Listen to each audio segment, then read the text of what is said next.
What's that? Oh yeah. Camels? Camels? No, horses. Oh, horses, yeah. That's because they can lock their knee. Why not? Camels, horses? We don't discriminate here.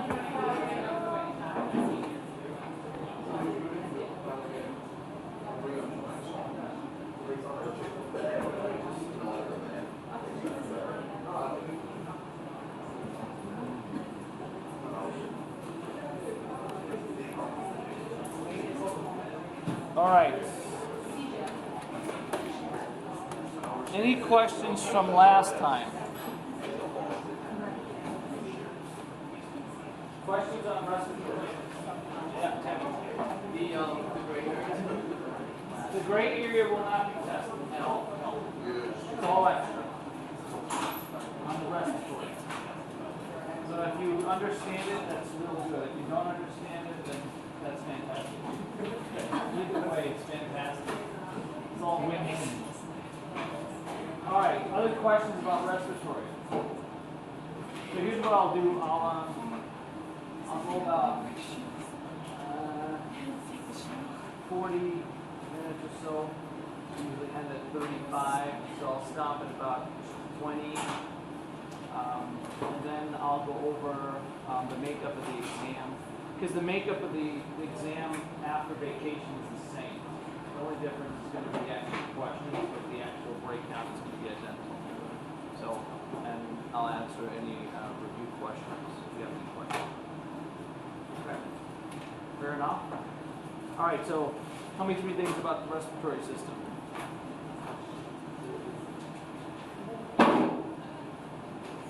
Don't hurt yourself. I'm not sure. Yeah. Function of surfactant. What is the function of surfactant? What do you think the function of surfactant? What is it? Alex? Reduces surface tension. That's right. It allows you to be able to breathe more easily from intake. Without surfactant, breathing would be much more difficult. Yes. And the bigger the breath you take, the more surfactant you produce. Other things. Okay. Yes. There are different types of cells that are in each part of the respiratory system. Yeah, throughout the respiratory tract, right? So know where the stratified squamous epithelium shows up, know where the pseudostratified columnar shows up. We even mentioned briefly columnar and cuboidal as ciliated too. We didn't look at exactly where they are. So look at that. I mean, look at the slides, obviously, but then look at that picture. So, for instance, in the nasal cavity, the stratified squamous only shows up in the entrance in the nares of the nostrils, right? The rest of the nasal cavity is pseudostratified. One more thing. Yeah. Yeah, know the regions of the upper and the lower respiratory. Make sure you know the difference. Okay? So none of the gray area will be tested. All right, we're going to start the digestive system. This one's long, but we have 3 lectures to do it, so thank you.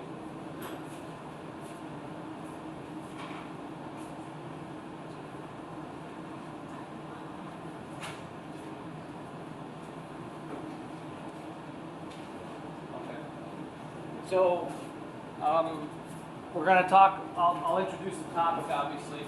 We're going to talk about the alimentary canal, which is primarily the tract in the digestive system, and then the accessory organs. So the 2 of these make up the digestive system. Okay?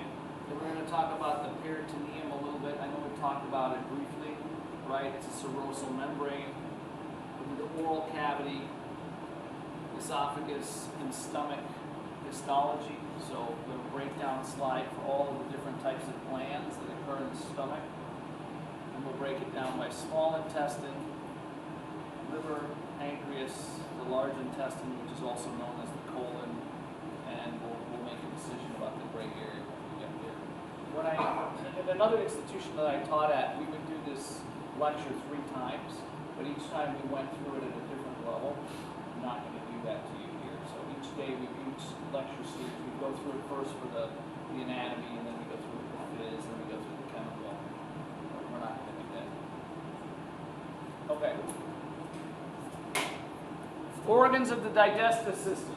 There are two major categories. There's the accessory organs, and then there's the alimentary canal.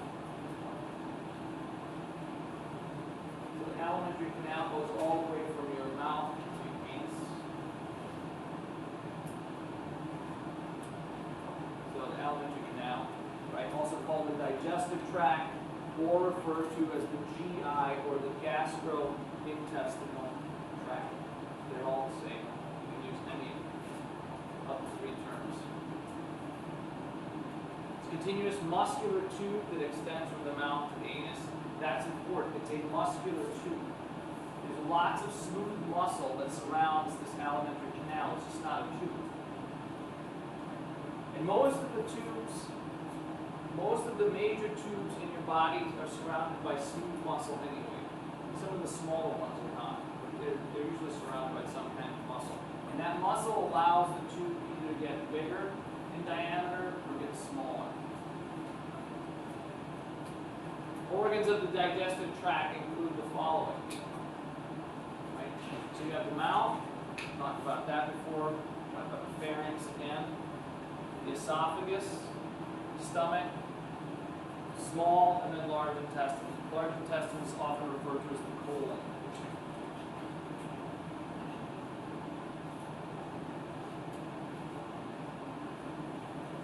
So these are in direct line with the alimentary canal, which is not accessory. Okay, so here are all of the parts. In addition, we'll show some accessory glands here, like the salivary glands we're going to talk about. The liver is involved in digestion, the pancreas is involved, the gallbladder is involved. All right, accessory organs.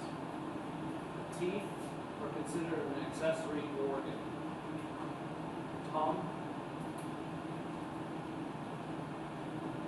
gallbladder, and the digestive glands, the salivary glands, the liver, and the pancreas.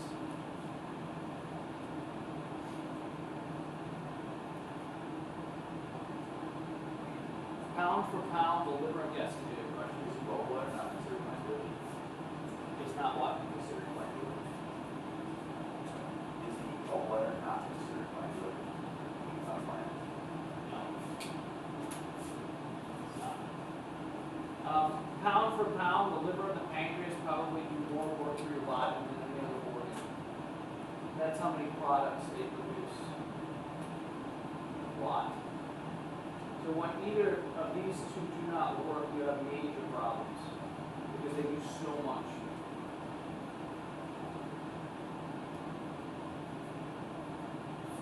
So functions, this is real basic stuff, right? Start with this. It's a long set of lectures. Ingestion, right? That's where you bring food physically in.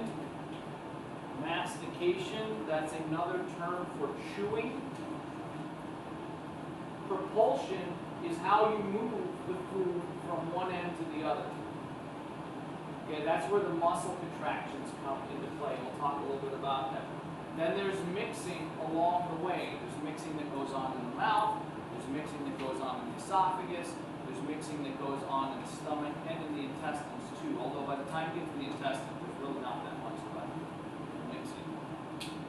The secretions, so there's lots of things that are secreted, lots of digestive enzymes. They get turned on, they get turned off. The pH goes down, the pH goes up. Right? This entire system is very, very dynamic. Then you have the digestion process, and that's where you actually break down whatever it is into its smallest component parts, right? So you want to break big old steak down into amino acids or dipeptides, right? You want to break down chocolate cake into its simplest sugars. You want to break down fats into lipids, right? Glycerol molecules. The idea is that you make it as easy as possible for this absorption process to occur. We'll talk a little bit about what happens when you don't digest completely, and then what happens when absorption is obstructed or when it's too easy to absorb something. And then finally, excretion. Excretion in this system means that whatever came in doesn't get fully digested and absorbed.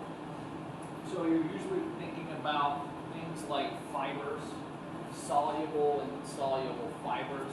There are things that you simply cannot absorb. Your body is not designed to break them down. They don't get into your system. Any questions on that? We won't discuss that in physiology. All right, the peritoneum is a serosal membrane which lines the walls of the organs of the abdominal cavity. We've already talked about that. We've looked at it, right? It's just like the pleural cavity, the thoracic cavity, right? They all are similar.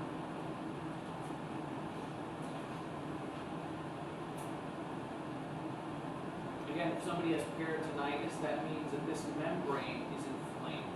Usually that means that your entire lower abdominal cavity is inflamed. What is the epithelial tissue associated with serosal membranes? You gotta ask yourself, what does a serosal membrane do? And which type of epithelial tissue makes the most sense? This is where memorization is not going to help you very much. So you gotta think this one through. Yep, or should endothelium?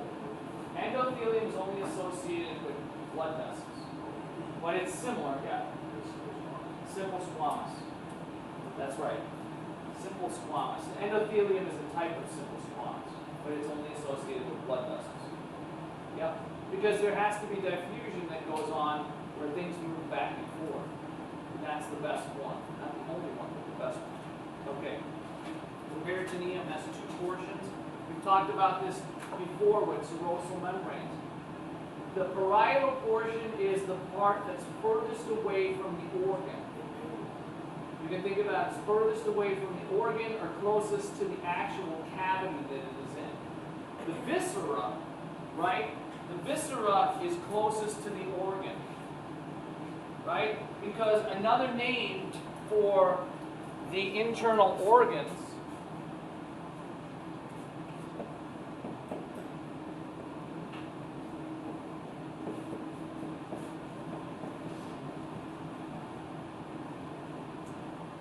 viscera, that's what you're referring to. If you've ever heard of something called visceral fat, right, that's the most dangerous type of fat you can carry as a human being, that's all associated right here in the viscera. If you've ever heard of the term to eviscerate, either physically or not physically, you can eviscerate someone, that means that you can take the organs out. This is actually something, have you ever seen some of the Elizabethan movies? Like, no. So, at the time of Elizabeth, one of the punishments that they had for traitors, have you ever seen Braveheart? If you've seen Braveheart, you've seen this. One of the punishments was what they would do is draw and quarter you. And what that meant is they would cut off your arms and your legs. That's the quartering part. And then what they would do is they would split you wide open. And then they would cut part of your intestine off, and they would put it on a roller, and they would roll it out while you were still alive. That's a form of evisceration. Pleasant, huh? You live in a much gentler and kinder world. I mean, you go to prison for life, that's not so bad compared to having this done here. So, anyway. Let me start this. Hold on. I haven't started the Camtasia. Oh, maybe I did. Okay.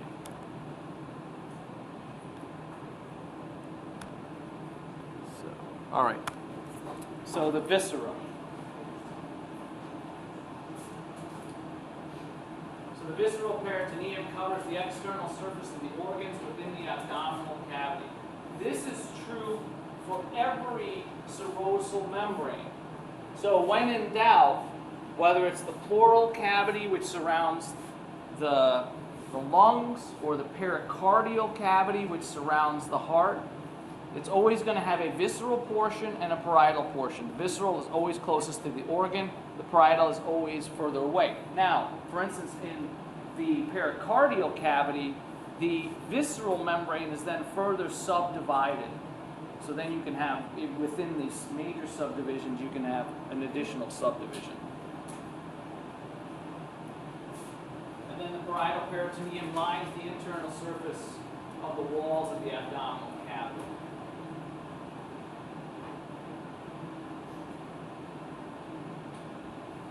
Any questions?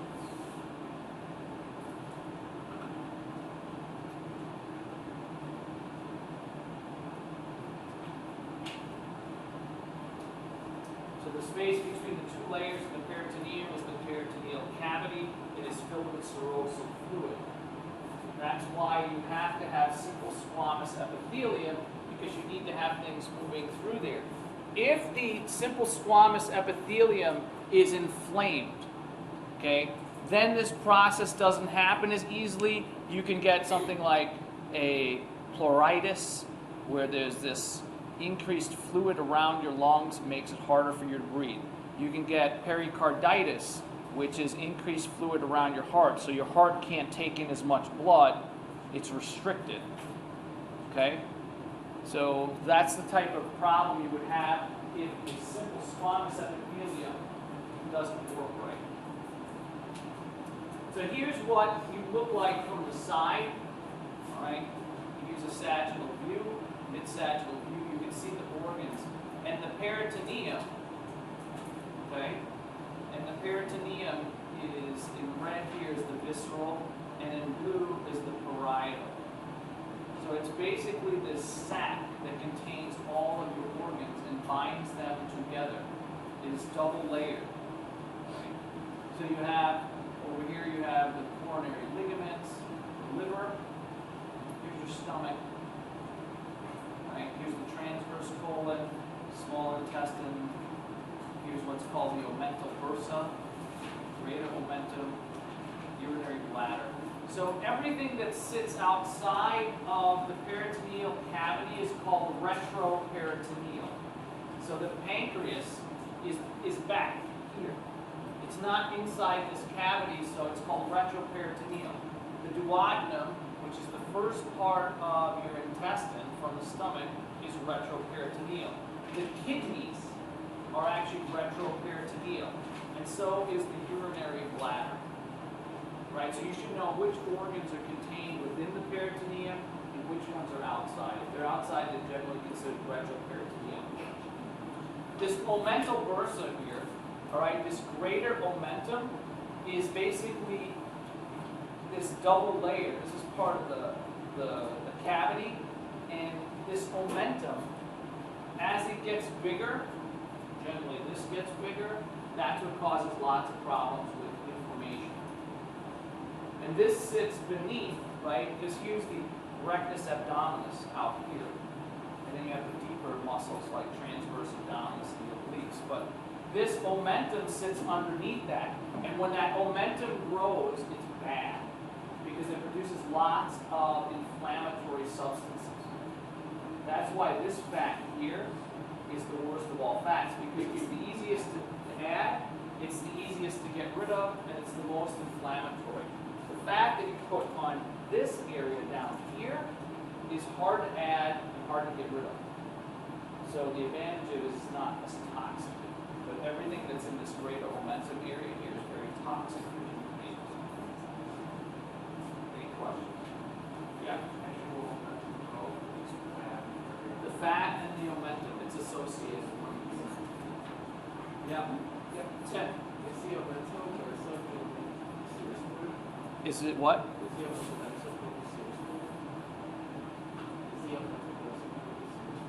Yes. The omental bursa is filled with serous fluid. It's not you guys. It's this noisy we got here. So, yeah. The omental bursa is filled with serous fluid. All of this is filled with serous fluid. But it moves back and forth. Right? All of the fluid is able to move back and forth because this entire thing is lined with simple squamous epithelium.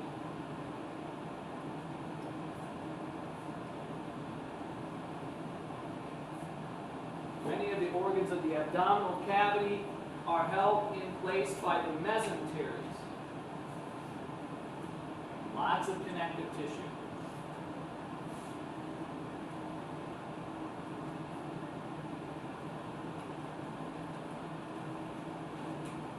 The mesentery is a fused double layer of peritoneum that extends from the body wall to the digestive organ.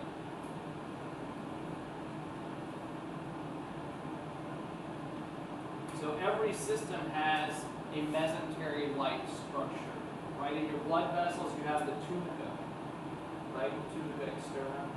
It's sometimes referred to as adventitia, right? Connective tissue.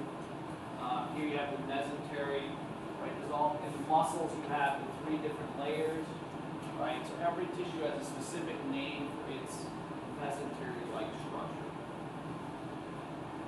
So here's what the mesentery is. You can see that all of the intestines, if you think about this makes a lot of sense, right?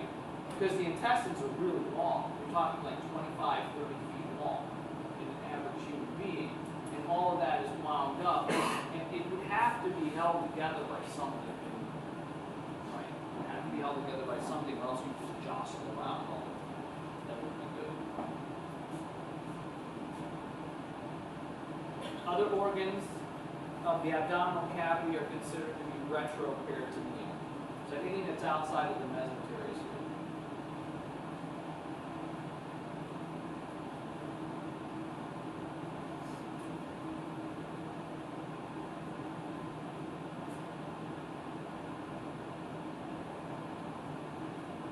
They lie against the posterior abdominal wall. They are not suspended. So that's the important part.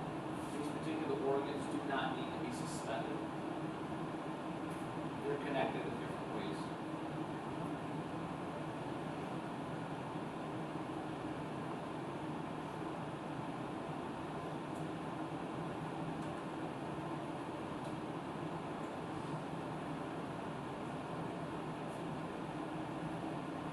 Again, rectum, urinary bladder, the duodenum, pancreas, and of course you've got the kidneys. The kidneys aren't part of the digestive, right? They're part of a different system.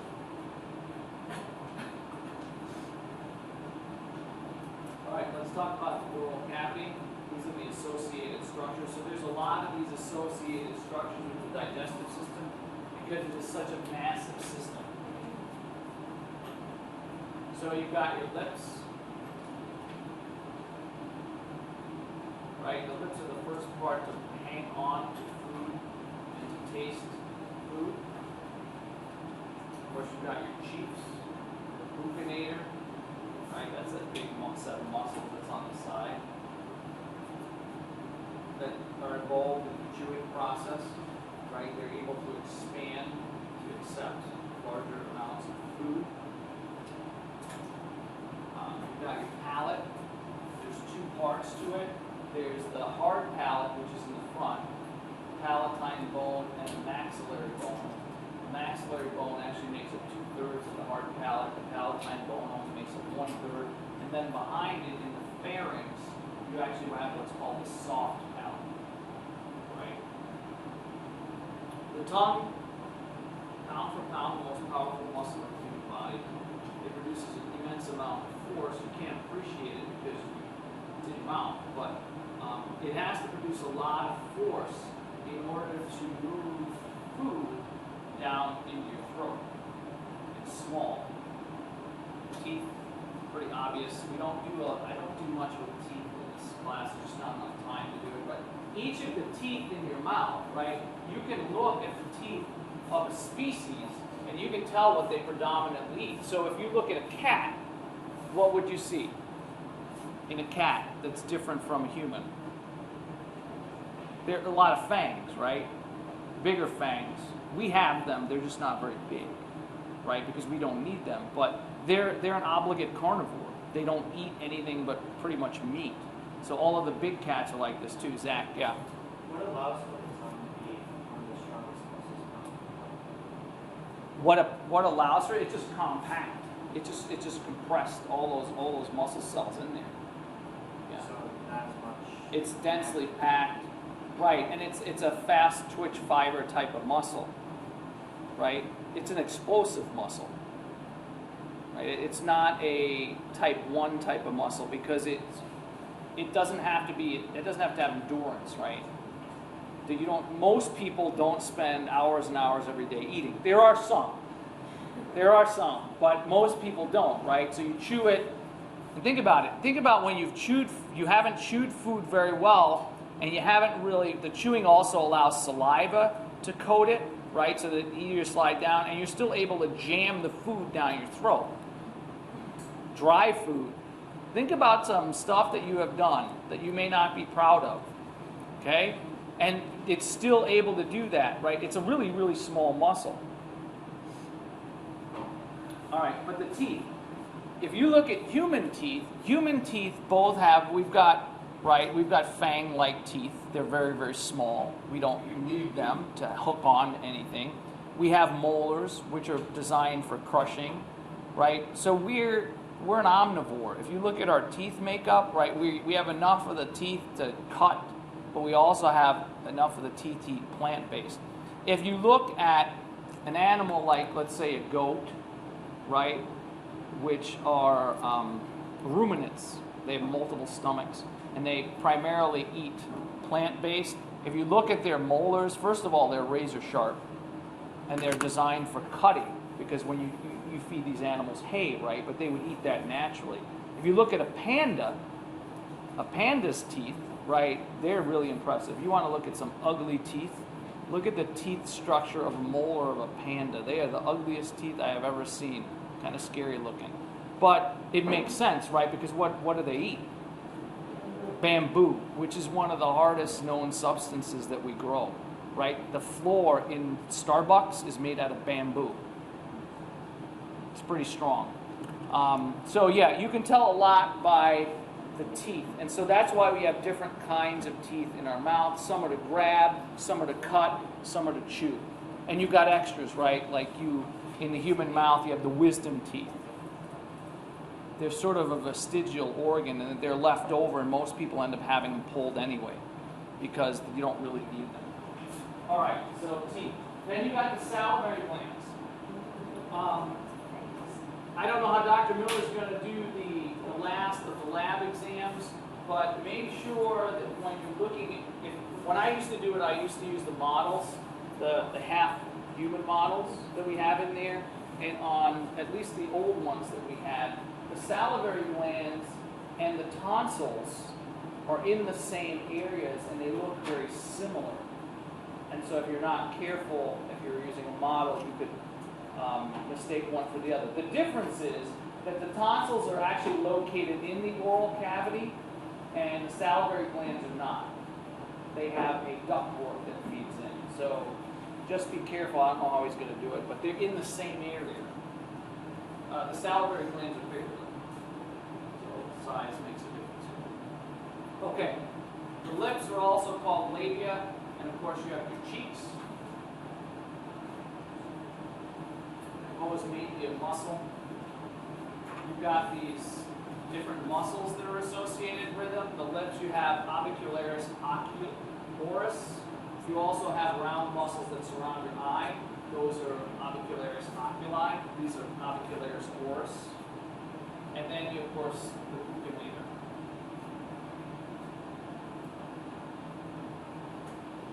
Doesn't that sound like it should be like some MMA fighter's name, buccinator? It just sounds like it should be. All right, it's involved. So all of these are involved in production of speech, obviously, and mastication.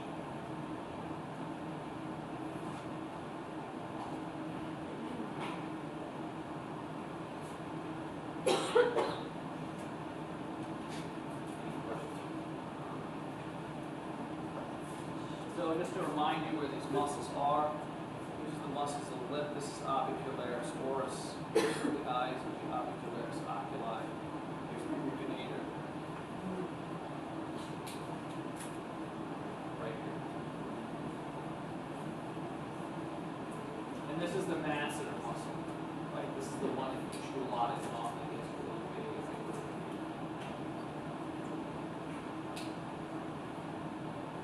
not going to ask you to identify any of this. You've already done this. You've already been through this pain and suffering. Okay. The palate consists of two portions, the hard and the soft. Oops, sorry.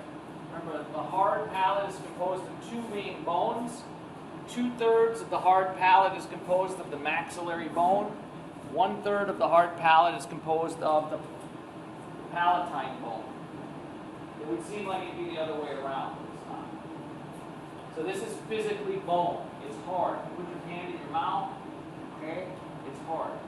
It's the palate, if you've ever seen someone who has a condition called cleft palate, that becomes problematic. These people are born with the palate bones not fusing. And so usually by the time they're your age, they've had multiple surgeries, and all that you see is, assuming nowadays the plastic surgery is really good, is they may have a little bit of a scar on the lip. And that's usually a sign that someone's had cleft palate. The problem with cleft palate is they're born with it, and there's an opening into the nasal cavity, right? And depending on how bad it is, sometimes it's wide open. You've seen some of the worst cases, but so everything that they eat then goes into the nasal cavity, which then goes into the nasolacrimal duct, which then goes into the eustachian tube, right? So everything gets lumped up. And so the sooner you can start closing this off, the better it is for the child, because or else they get lots and lots of infections. And that's what the problem is. So, and then of course you've got the soft palate behind that. So the hard palate forms the roof of the mouth. The tongue forces food against the hard palate. So that's its major function, right? And so your tongue can push against something rigid. It also helps you make certain sounds, because when you do certain letters, right, you say certain letters, you have a tongue click on the hard palate. Sometimes that tongue click is on the back of your teeth, and sometimes that tongue click is on the hard palate, and sometimes it doesn't touch anything at all.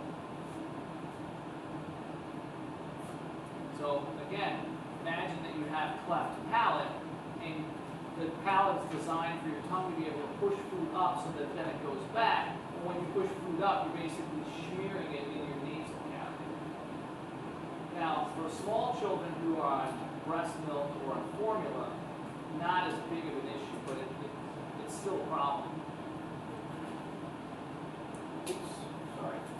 The soft palate is posterior to the hard palate. It's composed of skeletal muscle.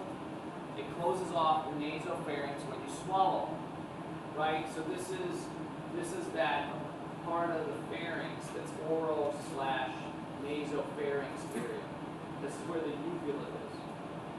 It's the soft palate. Again, this is the area that collapses in people that have sleep apnea, because these muscles that are supposed to dilate keep that area open. When you become unconscious, they relax in some people. That's the soft palate. Again, that's this area here. So here's the hard palate, mostly the maxillary bone, some palatine bone, right? Tongue pushes up against here. You can see how big the actual tongue is. The back end of the tongue here, this is the hyoid bone, right? So the tongue is attached to the mandible, right? And then in the back end here, this is the hyoid bone, that little baby jaw thing that's sitting back there. Part of the tongue is actually attached to that. These are the tonsils. When we take a look at the salivary glands, you'll notice that they're much bigger, but in similar areas. So this is the soft palate back here. Here's the uvula, here's the palatine tonsil. So this again swings up to prevent food from going up into that cavity.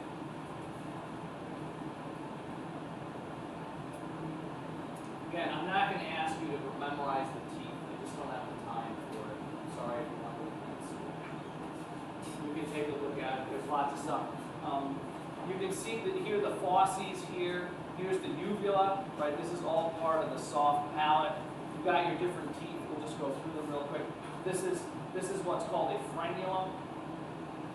Okay, the frenulum connects your lips to your gums. So on the inside of your lip, both on the top and on the bottom, there's a little piece of skin. It's called a frenulum. And then you've got your different teeth, right? You've got, these are the incisors. The canines are basically like our version of fangs. They're not very big, they're impressive in a human being, right? And then you've got premolars. If you have a small mouth and you've had braces, usually what they end up doing, not always, is they have to pull teeth. And when they pull teeth, they usually end up pulling one of the premolars. Usually one here, one on the top, one on the side, to make room. That's actually become a bigger and bigger problem in the later 20th century. I'm not exactly sure why. Human beings' mouths are actually getting smaller, believe it or not. It's probably because of the way we live. So, and then of course you've got your molars, and then the wisdom teeth are back there too. Those are the ones you usually put in that you have to have pulled. All right, so I'm not gonna ask any of this. You don't have to memorize any of this. I figured we would just go through it so that everybody would know it, but don't worry about it.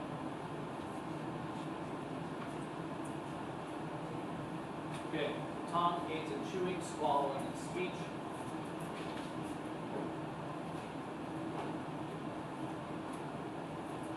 Don't worry about the 3 types of papillae on the tongue.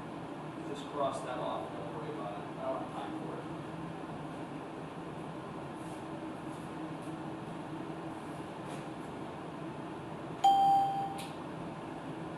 So what cranial nerve supplies the muscles of the tongue? Yeah. Hypoglossal. Anything else?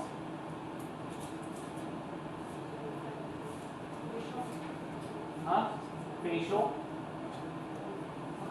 Glossopharyngeal. So hypoglossal, facial, and glossopharyngeal do the majority of the tongue. Okay, the salivary glands produce and secrete saliva. What's interesting about saliva is that saliva not only begins the digestion of carbohydrates, it's the first chemical step in digesting one of the major macromolecules. So one of the reasons you want to chew your food more is that you physically break down the food when you chew it. But the more you chew, the more saliva you produce. The more saliva you produce, the more you break down any carbohydrates. So you begin that process. The other thing that's in saliva, there's a lot of things in saliva, but there are lysozymes in there. So there are chemicals produced, there are enzymes that actually have antimicrobial properties. And you know this, because we talked about this before. If you sleep with your mouth open, like when you have a cold, you can't breathe through your nose because you have an upper respiratory infection, when your mouth dries out, you're not producing saliva.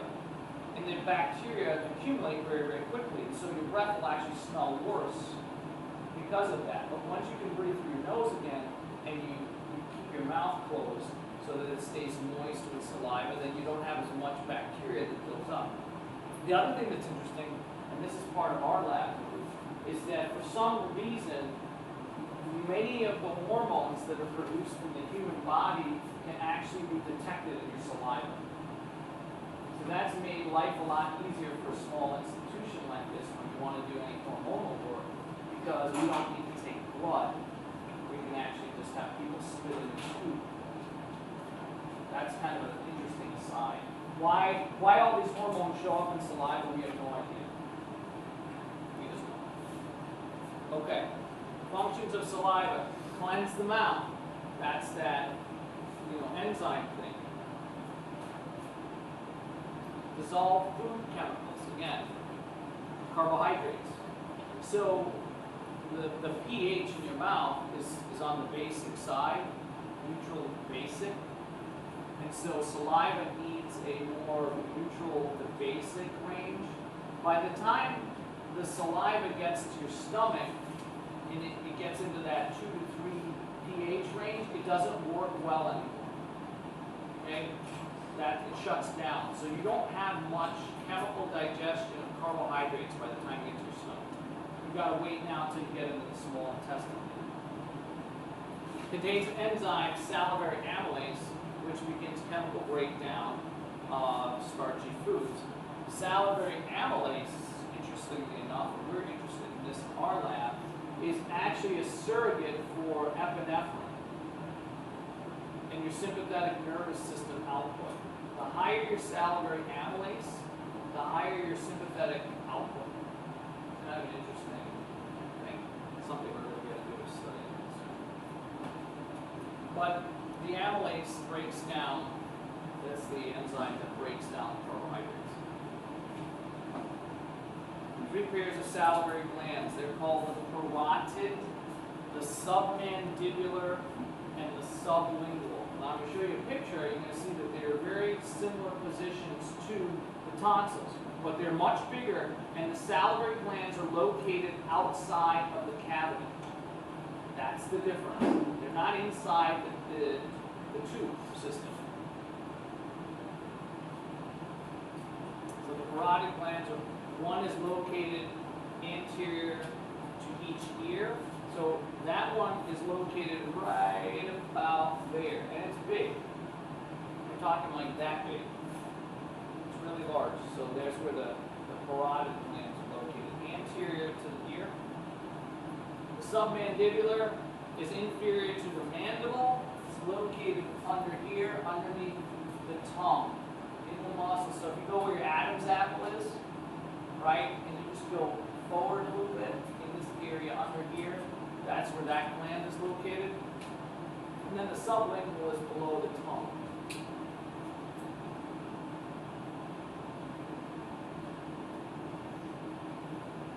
Again, don't confuse the tonsils with the glands. Different. They're not located in the same place. They're totally different functions. Okay, so here they are. And here's the parotid. It's very large. Again, there's muscle here. It's on, this is more superficial, and then there's a ductwork system, right, that gets them into the mouth. Here's the tongue. Here's the submandibular. Again, it's embedded within the muscle, and then you have the sublingual, which sits right under here, and then there's the ductwork.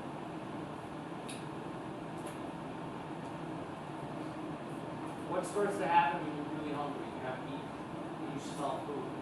The saliva just starts spewing out, right?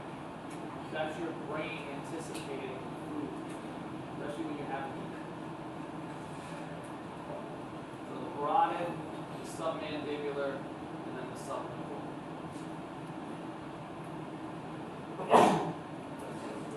Bearings, we've already gone through this. So everything I'm going to say in here is the same as I've already said. So I'm not going to do it again. All right, we'll just stop here. Something will turn on the lights. That's enough. All right. So any questions on this? I'm not even going to do what are the three most important things because you're more worried about the exam than you are about anything else right now. Okay. So everybody's figured out when they're coming in. I've already printed up the first exam. All right, it's in my office. All right, so here's going to be the breakdown. I took away all of the 4-point questions for this one. So every question will only be worth 2. That means there's a total of 50 questions instead of 48. One, it enabled me to ask 2 more questions, and 2, you got less penalized if you screwed up a big question. I'm thinking. It doesn't happen often, but it does happen. All right, so there are no 4-point questions. Okay, so the first section is the brain.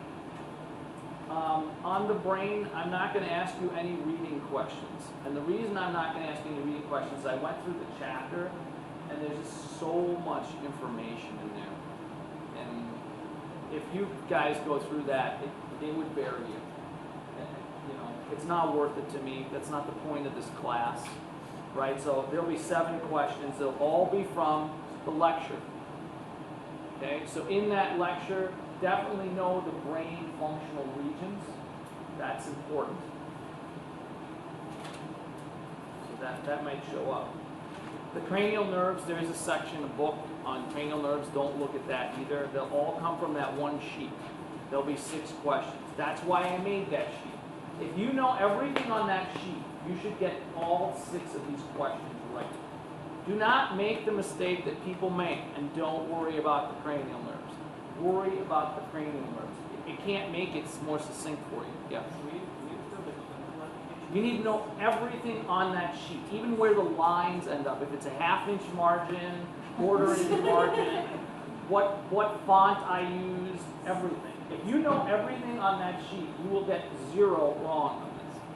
And you said 6 questions just for cranial nerves? Just for cranial nerves, 6 questions. I'm trying to be as clear as possible. I'm not trying to be ambiguous in any way, shape, or form. Everything. Even the smell of the paper. Yes, everything. Does that make it clear? It's a bit of an exaggeration. Okay, whatever works. Sometimes you got to get the message across in different ways. Okay. The next section is blood. 2 reading questions. That chapter's not too bad. And then 4 will come from the lecture. I mean, definitely look at the things we haven't done, like the ABO system for blood, the RH system. There's a couple of things in there. So that's where I would focus my attention on. Anything that clearly I didn't cover is open game. The heart section, not a very long chapter. 2 from the reading and 4 from the lecture. Okay, things not to worry about for the heart. So when I went through the chapter, the aging and development part, forget about that. We really haven't done much development. I'm not going to start now. No aging and development. You should know the innervation. There's a section, it's a really small section. It's about the parasympathetic and sympathetic innervation, and there's a picture where things come out of the spinal cord, where they end up on the heart. It's a really small section. You should also know the valve defects, and this is a clinical case. I think they have 3 valve defects that they talk about. So if you read through those and you get those, you'll be fine on the valve defects. Okay. So just trying to focus you a little bit on that one. Blood vessels, 2 from the reading and 5 from the lecture.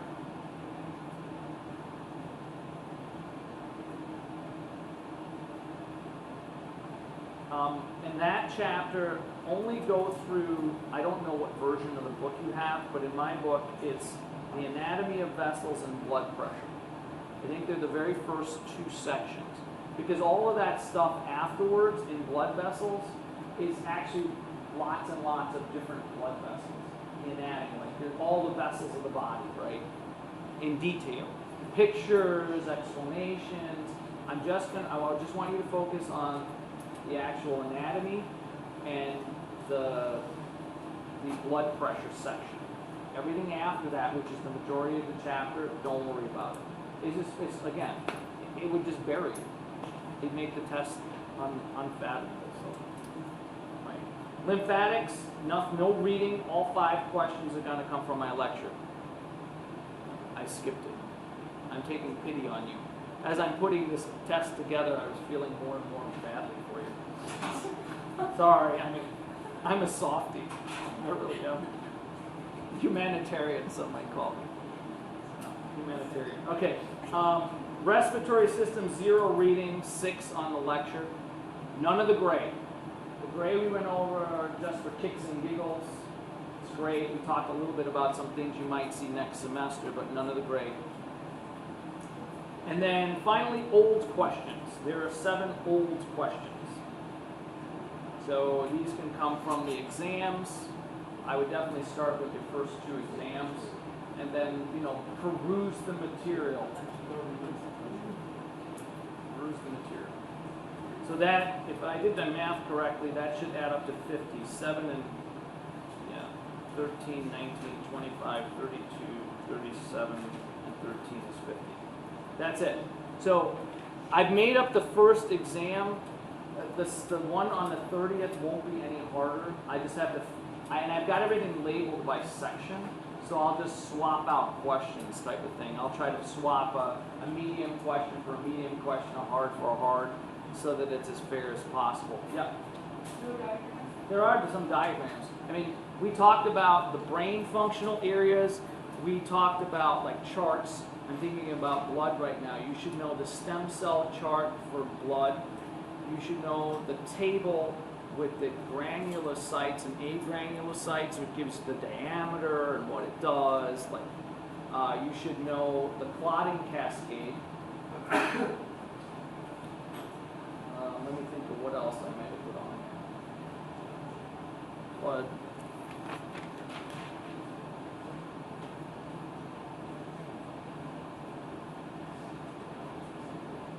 Yeah, I mean those are the and I didn't pull any. I don't know if I pulled any diagrams from the old exam. I don't think I did. But certainly look over any of those. Keep a running list for yourself. But those are the big ones that we went over. I've mentioned the area of the larynx, the voice box diagram. That's always one that comes and goes. Not every year it's on there, but that might be one that's not a bad one to take a look at. It's the only thing I can think of. And anything else that I said during the lecture, I said maybe this is a good idea. You probably should look at that one too. All right. Covers a lot of material. I get it. I tried not to make it brutal. That doesn't mean it won't be. It's just a lot of material. Okay. So, any questions on any part of the exam? So that's the makeup for it. The majority of students are taking it when we come back. So on Friday, if you're not taking the exam, have a happy Thanksgiving. Eat a lot of turkey. Be safe. And then on the reverse, people that come back, you're taking the exam on the 30th, and clearly those people that already took the exam don't need to show up. Right? So get a little bit of a break. We did a little bit of digestion today. It's good. Any other questions about the exam or the material? Yeah. Did you ask us about the direction of blood flow through the heart when you give us a diagram, or you just want us to? Yeah, so sometimes I ask about the directional blood flow through the heart, so it's up to you. Mostly, I don't want a diagram. I don't want you drawing it. Usually, just give me the sequence of events. You know, and I may start, there have been some years where I say, give me all the steps. And then there have been some years where I say, starting at this point. So let's say you start in the capillaries. Okay, how do you get back? Generally speaking. Yeah, so that would be, and usually I have, give me 5 steps or give me the whole thing. So there's a diagram, a schematic, there are several for that, so I guess if that helps you, instead of looking at all the slides that we went through, then certainly look at that. It's not a hard, I mean, you guys are 3,300 students, if you don't know the blood flow through the heart, again, tell them Tim Hecker taught you anatomy, because you're not one of mine. This is an easy question if you get it. Okay. Anything else? Yeah. I have a question. Okay, Yeah. so fibrinogen, I know it can it deals with blood clot formation and Yeah. stuff. You don't want that one to be overactive, correct? Yeah. You don't want any of these to be overactive. Okay. All of these clotting hormones, or these clotting enzymes, right? They are only to be active when there is some kind of inflammatory reaction going on, which in a healthy, normal human being should be hardly ever, right? So yes, you don't want it to be overactive, because if it becomes overactive, that's when people start growing clots. So people that already have pre-existing, let's say, heart conditions and vascular issues tend to have this overactive because they're overly inflamed. Yeah. But you want it to, when it turns on, this is like the fight or flight response. When it's off, it's off. But when it's on, it's on. Same thing with the clotting cascade. Yep. If there was a little bit of nervous system that wasn't on the last Yeah, I'm one, not, is and that I just felt the- sorry for you. I could have gotten the second half of nervous and put it on the exam. I didn't do that So either. just the brain injury. Yeah, I skipped it. I started putting this thing together, and I'm like, wow, that's a lot of material. So, yeah, there's plenty for you guys. Yeah. Study, please, study, do well. All right? Have a fantastic holiday for those of you I don't see on Friday.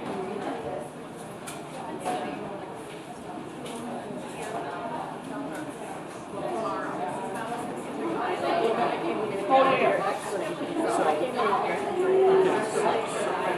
let's start with the brain. So there's on the brain there's no reading question, and there's 7 questions from the lecture. Then we got cranium. Just from the handout there'll be 6. So you know everything on that sheet. You're good. Everything. The blood, 2 from the reading and 4 from the lecture. You got the heart, 2 from the reading and 4 from the lecture. Now there's some additional items here. We're not doing aging and development in that chapter. But you should know, focus on, for sure, innervation. It's a couple of paragraphs in the diagram. And then valve defects is one of those case studies. There's like 3 of them. Okay, look at that. Valve defects, it's called. So then, in blood vessels, 2 from the reading, 5 from the lecture. And only go through the 2 sections of the reading. The first section is anatomy of vessels, and the second section is blood pressure. Everything after that, forget about. There's way too much. And then for lymphatics, lymphatics is 0 reading, all from the lecture. Respiratory is 6 from the reading, 0 from the lecture. And then you have old question 7. And then any of the diagrams that we see. You're welcome. Hi. Hello. Can I meet with you Friday? Yeah? Yeah? When you want to this Friday? Yeah, that's fine. Whenever you have office hours right after this class. I'm not taking it on Friday, so. I do, but I normally have a research meeting after this class. We can do it right after. It's a short meeting. You want to do it right after this class? Yeah. We start at noon. Okay. I'll put you down. So, Maddie. So, this is research coffee. No, it's the wrong day. All right, here we go. So, I'm going to put down 11:45. What are you taking the exam? I'm taking it next. Okay, here's what you do. Do me a favor, because sometimes, because it's an exam days, people go late. Okay. Why don't you come here, and then maybe what we'll do is we'll go in that area there, Okay. and that way I can still do this exam. So right when this class starts, 'cause I have a class in here, or like right, and I. Yeah, you could either come at the beginning of class or near the end. That Okay. way you don't have to wait, because they may take an extra 15 minutes, Okay. and now you're sitting there waiting. Okay. So just come in at some time, and then we'll go and we'll talk. Okay, thank you so much. You're welcome.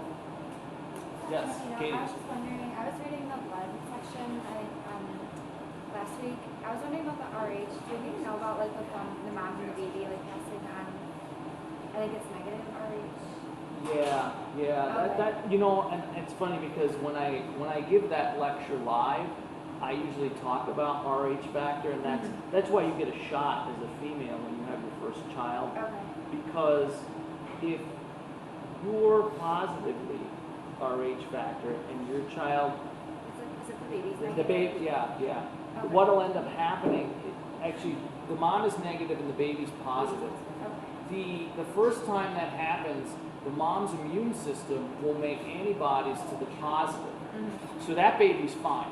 It's like The a first, follow-up. now the next baby Okay. that comes in with a positive, your immune system attacks that baby. Okay. And that's why they give that shot, because it shuts it down. It So it's masks When the baby's positive and the mother's negative. Okay, Yeah. so it's confusing. So as Okay. soon as they know you're negative, anything, they give you the Okay. shot. Do they give that to everyone then, or do they? It's a choice, but pretty much they're gonna tell you if you don't take the shot, There's a big you have a big chance of a birth defect, or the child may not make it. Or, Okay.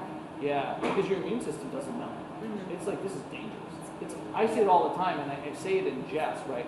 That a baby is kind of like a parasite to a female, because it's parasitic, and it's taking everything it wants, but this one particular factor is so dangerous that, like when my wife Karen, when we had both our kids, when we had our first child, he didn't give it a choice. He's like, I'm giving you a shot, I'm telling you why I'm giving it to you.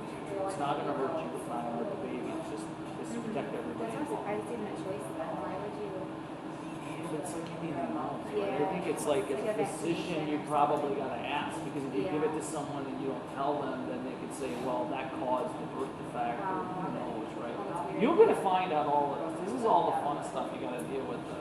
But yeah, I mean, it really is a no-brainer if you know what's going on. Like, you should take the shot. You just have to give them a choice. I imagine, yeah. Yeah. But our doctor didn't give a choice. Actually, just And yeah. I just like, I'm like, yeah, why would you do that? Like, he's like, you'd be surprised. Okay. Thank you. Not doing that much confused. Yeah, Okay. that's pretty common. Okay. Thank you. Yes, sir. I think all of our questions, we have a good question. Group question. Oh, I like group question. Yeah, how the heck to start? 'Cause I know you gave me that one last time, that worked a little bit, but. So are you taking it early or are you taking it late? So the question at this point is, how studied are you? I mean, I feel like I've looked at it, studied, yeah. At least for 2.5 hours. I'd say I have 8 hours. Today's pretty much scheduled. But I did like 3 hours last night on the nervous system. Yeah, sorry about that. It's okay. Well, no, you did the right thing. I mean, I hadn't told you yet. It's a lot of material. Again, if I was being strategic, I would say if you're going to give up something, you give up the book chapters, right? Because if you look at the book chapter, the total number of questions, it's 2, 4, 6. 6 questions. For 6 questions, I mean, that's, it's 12 points, but in the grand scheme of things, that's not 88 points. That's where I would first start, is not worry about the book chapters. Because you've got so much material. That'll make it easier to focus. And then make sure you go over those exams, the old exams. So I'll tell you the same thing when we get to the final. Make sure that you can answer every one of those old exam questions. For sure. Now, that's not to say that they'll all come from that, but if, let's say, 4 of the 6 or 4 of the 7, 3 do, those are 3, like, you gotta have those questions, because you had the answer right in front of you, you just had to, look at it. For the old material, if yes. like the ones that don't come, is it more lecture based or is it more just kind of random It's questions? random, Okay. yeah, that's sort of the wild card, but more of them come from the exams than not. Again, I was looking at this, I felt sorry for you guys. I'm trying to make it as fair as possible. Yeah. I'm not trying to bury you. So I would spend, at a minimum, for the old stuff, again, if you don't have enough time, you're strategic. Where am I going to get the majority of my points, my biggest bang? That would be, study those exams. And even if it's like 4 or 5, well, then it's a 4 or 5 guarantee versus I try to do everything and I get nothing, right? You get 6 wrong. Don't pick and choose. So this is the biggest mistake that students make. They try to figure out, well, he's going to focus on this. When I create an exam, I don't do that. I go through the entire material, and it's not like a secret. I tell everybody how I'm going to do it. I go through all of the material, right? And so sometimes if I spend a bit of time on something, I may ask an extra question or 2. But what I have is students, they sort of pick like their favorite area, and they know everything about it, and then they're either no questions were asked or a question was asked, and they're upset, like, well, I knew all of this. So make sure you go over all of the basics in every slide, like the stuff that we're doing today isn't on there, but if it was, you'd be like, okay, what are the parts of the alimentary canal? What are considered accessory structures? Go through all of the parts. Peruse that first. Do like an initial assessment of all the material. The big picture stuff first. And then next time come through. Each time you come through, you got to do a different level of detail.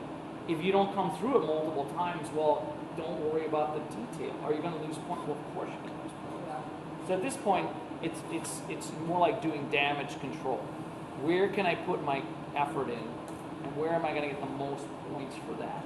Where can I do the least amount of damage? So I would say make sure you know those old exams.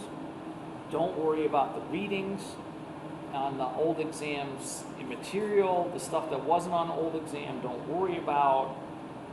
And then make sure you go through all of it. I mean, this one's a straightforward. This is like 12.2. 6 questions are coming from the cranial nerve sheet. You got to know that one. And I couldn't have made it simpler. You got one sheet. Just know it. If you know that, you're going to get to 12 points. So that's an easy one to put a lot of time into because you know that 6 are coming from that versus an entire chapter where you're like, oh, I don't know. You see what I'm saying? So if you start being strategic, but don't make the mistake of saying, so in this case, hyper-focus for sure, but on anything else, don't hyper-focus. if you had the time ideally and you started from, you know, the first day after the last exam, yeah, you could. But not when you got a couple of days left and you're like, well, what do I do? That would be how I would approach it. That's the best you could do, you know? And so, you know, what that turns into, I mean, depends on how much time you've already put in. But, I mean, if you walk out of that with a C minus, consider yourself lucky.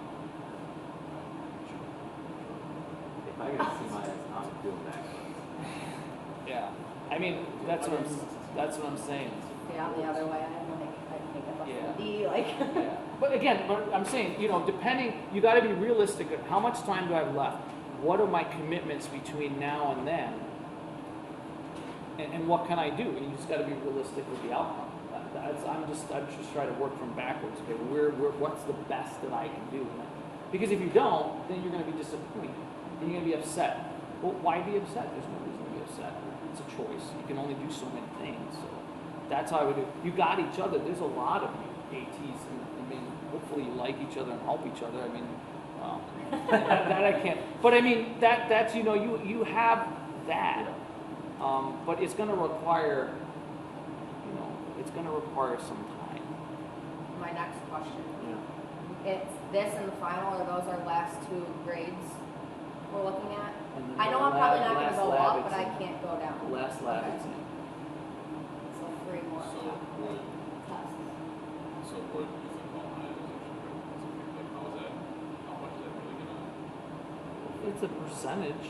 I mean, it's worth getting. Nine extra yeah, credit. Oh, yeah. I agree, I'm just.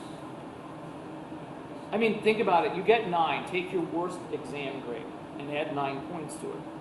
That's the effect. It's not bad. 9 points. You got 91. You're at 100%. It's pretty big. Yeah. 9 points is a lot. So make sure you get the maximum number of points. And I haven't. I can honestly say that I have not given anybody any problems with attendance. As far as the lecture is concerned, nobody's going to lose any points here for lecture. I can't speak for the lab. And participation's a different beast, right? But for don't worry about your lecture if you missed, because the way I've seen it is we have a lot of athletes in here. They get a lot of excused absences, which they should. And so if you've had a couple where you've had to not be here, I mark them, but then I look the other way. So I'm trying to help you in as many places as I can to be as reasonable as I can. That way you're not getting docked for that kind of stuff. So yeah, you've got this exam, you've got the final, which is huge. Make sure that final is gigantic. It's 200 points. You've got to start studying early for that. If you're in a hole, that's the best way to dig yourself out of that hole, and not to make it any right, because it's 200 points. And half of that, usually the way that's made up is half of it's usually old stuff and half of it's new. Okay, so half new. So the first thing you do is you would start with your first 3 lecture exams, and then you can peruse, but the new stuff will be anything from here on down. So, but that's going to be big for you, right? That's 200 points. So I've seen 2 years ago, the only time I've ever had a section, we have 3 sections a semester, I usually have 2, that didn't have an A in the entire section. It was 2 years ago. And there were probably 10 people that ended up with B pluses, and the reason they ended up with B pluses is because they all tanked the final. They and that was it. I've never had that happen before, and it was I don't know what happened, but usually for most people it doesn't make a huge difference one way or the other. Most people end up doing their average. But I mean, again, if you're not doing well, then that would be worthwhile investment in your time because it's a double test. Have you seen like success with like note cards, or like I do like diagrams for everything? I kind of break it down and do it that way. Like, what's the best thing? It's all strategic. What I would do is I would get all the diagrams, right? You guys got all the PowerPoints. The first thing I would do is every time I say a diagram's important, import it into your own PowerPoint or Word document, okay? And then you got them all. So print them out. I'm a printout type of guy, or have them separate. That way you know these are the ones he said. I'm pretty good about if those are the ones they said. I'm not going to try to trick you. I don't go out of my way to trick students. I just don't do it. It's not my style. So I would start there. Note card definitions, like on the slides. Like if you go back here,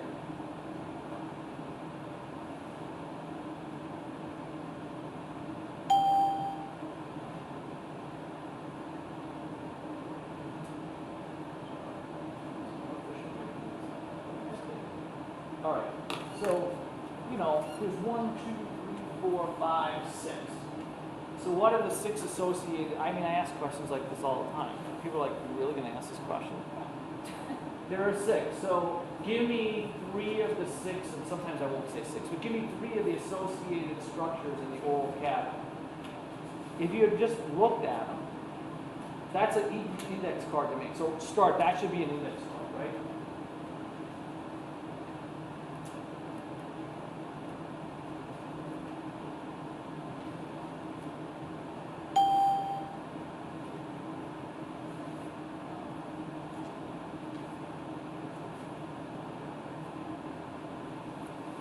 Yeah, but this would be another index card. Big ones. You have the slides, you know. The thing about the slides is I try to make them so that you can go back, and if you're not a good note taker, a lot of the information is there for you. So you could just take that important information off and read it. I think the best way to study is to take the information and to reorganize it. No cards, make a packet for pictures and diagrams. Make yourself like a study tool. So every time you go through it, you're like, I have 10 minutes. I'm going to take a look at this for 10 minutes. Right? Make it as easy as possible for you when you have a small amount of time, because I know you guys are busy. Years ago, Dan and I had a discussion, and this was in Phys, about, I called up on behalf of the students, Dan, you got to give your kids more time. They need more time. Tell them to suck it up. Right? I mean, it was kind of not exactly the answer, but basically, you know, and they weren't complaining at all, but they were dying, and I'm trying to help them. So I know you guys have a lot of stuff going on. So, but a little bit at a time here. You're on a bus going somewhere. You got something to look at. You know, you can watch a video, and then, you know, even if it's like 10 minutes an hour, if that's all you do, and you're on a bus for 5 hours, now you just study for 50 minutes, and it's probably, because you broke it up into 5 different sections, that 50 minutes is probably better for you than if you had spent 50 minutes just looking at it. So efficiencies like that, carrying it around and just making it a priority for a short amount of time. I mean, I can't do much with the material. I don't think the material's hard. There's just a lot of it, right? That's what ends up happening. It's a lot of material, and I try to cut it back. So. Usually the last lab exam is the easiest of the 3. You gotta rock the last one. I tell students all the time, if you don't rock that last, that's to me is the indicator. If somebody's having trouble and they blow that one, it's over. Like it's over. Like that's the indicator. Like that's the swing state vote, right? Like that's the one that you gotta win it. You gotta get a good grade on that last one to have a shot. But if you blow the easiest one, I mean, last year Dr. Miller made it so easy he was embarrassed.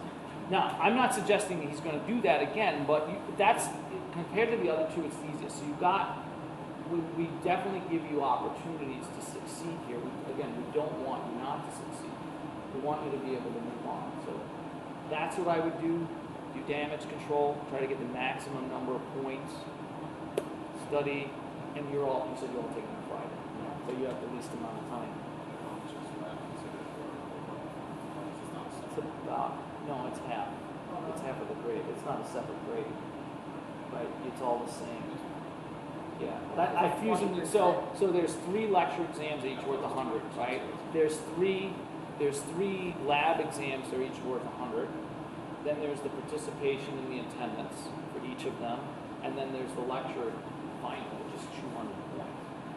So however many points. So yeah, if we do it that way, because some people are better at the lab, some people are better at the lecture. So it sort of evens its way out. If you're good at the lab stuff will carry you through this stuff. See what I got? The last part is now. Yeah, I don't know. The first section, the Tuesday section, didn't do very well. See, I feel like I did okay. I feel like Well, I you killed it, guys, but- I mean, if you guys don't do well on this, then this is your thing. Yeah. Like this should be your exam. Like this is the AT exam, right? Like I put it in there. One of the reasons I put it in there initially was because I'm generally interested in it. But I thought, well, if I'm going to have all these athletic trainers in here, I'm going to put muscle in there, right? That this speaks to their interest. So yeah, but that was the first section. It wasn't terrible, but it wasn't as good as in some years past. You would on know. Medium. You would know if you felt. I mean, if you felt like you came out of it, like, oh, you would know. But I don't like my hopes up, so I think No, I did no, well. It's right, like, oh, right. see, I'm like, well. So, but yeah, so do the best you can. Don't panic. There's still a lot of semester left, so Might be here for more semesters. you don't want to be here for more semesters. Do you know if Dr. Miller's in his office? I do not know what time he shows up, but you can try. Yeah. Thank you. All right, you're welcome. Good luck, guys.